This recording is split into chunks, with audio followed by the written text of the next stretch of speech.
MODA Miami 2026 with John Temerian and the curated Diablo GT, my Diablo VS, to have a special discussion about what is the most famous Diablo on Earth. There are some amazing contenders, but obviously I'm advocating in a specific direction, but we appreciate your expertise and you coming out. Thank you for having me. When I got the Paris Hilton SLR, I thought, because of the pop culture influence of Britney Spears, Lindsay Lohan, and Paris Hilton, that made it the most famous McLaren ever built, which I think is a pretty valid case. Yes, I agree. But there are a lot more Diablos, I think, to consider. So what would you say are kind of the top few? Well, I think the future of collecting and provenance is in pop culture. I think, years ago it was about race history and things like that, but I think there's a younger generation that cares about video games, they care about TV shows, they care about things like that. Stephanie Seymour.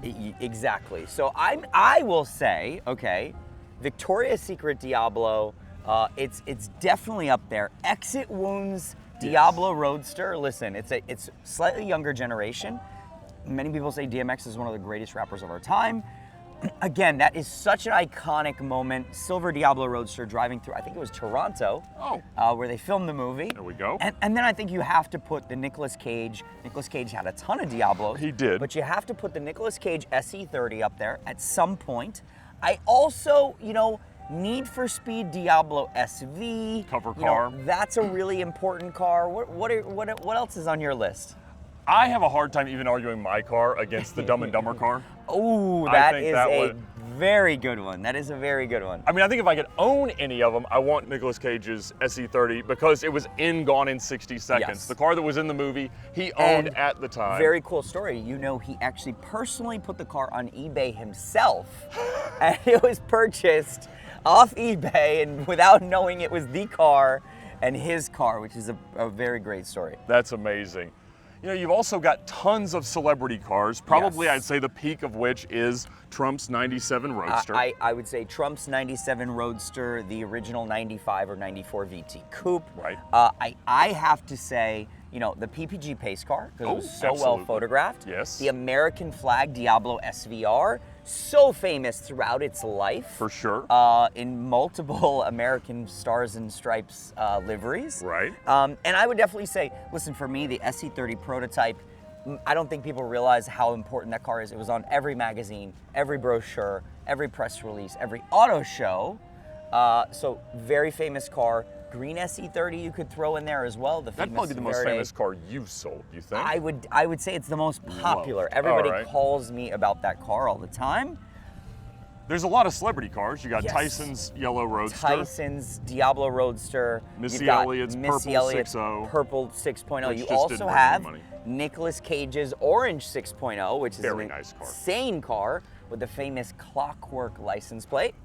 And there's YouTuber cars. Of course, Rob Dom's 6-liter car that he's had for a long time. I sold him that car. Yes. Hoovie's Roadster, which you've sold. And Yes. I mean, as ridiculous as it is, there is an affinity for cars that we've had fun in and made content with. And I tell you that all the time. I think there's a future generation of people that would like to own a celebrity-driven, owned YouTuber car. It's a strong list, but it's actually fewer than you would kind of think amongst the entire production I run. think it's a lot fewer when you think of the most important cars, the most significant cars.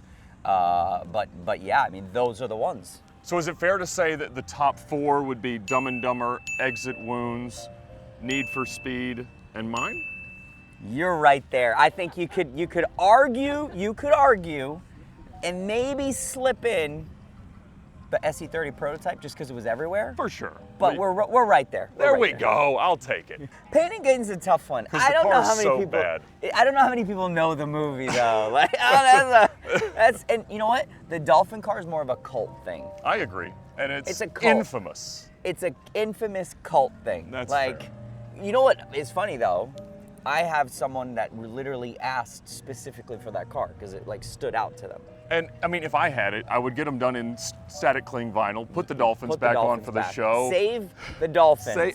Absolutely save the Dolphins. Now, 2 years ago, you made a video on VINwiki ranking the hierarchy of Diablos. Yes. Because especially at that time, there was a lot of market confusion about like which one do you want as a collector. And I think it stayed generally the same, but there is some shuffling, Yes. I would Yeah, say. I'd agree. Back then, it was a little bit unclear whether an SE30 Yoda or a GT was at the top. Which one is today? I think the GT is at the top today, purely because, listen, again, 80 cars for the world. You know, you have a car that's so different, so usable. And listen, it has so much presence when you really look at a GT, all of the scoops and all of the different things. So I think these cars are at the top today. I think that's fair. Then it would certainly be SE30 Yoda. And as of last night, we have a brand new record for a non-Yoda SE30. Insane. 1.6 plus with the fee. Insane. Unbelievable Insane. result Yes. here at RM Sotheby's. So Yes. that is clearly in the third position. Yes. Now, last time we did it, we kind of went back and forth about SV versus 6-liter car. And in terms of production numbers, very, very similar. Very similar. However, the recent results would favor the 6-liter. All day, the 6-liter. And I think the 6-liter is, it is the final iteration. It's the most usable. Yes. You know, the fit and finish is fantastic. It doesn't have the Italian charm of an SV. SV still feels like a 90s Italian car. 6.0 is a perfect, amazing new car. You know, and the fit and finish is incredible. But yes, today 6.0 takes that slot.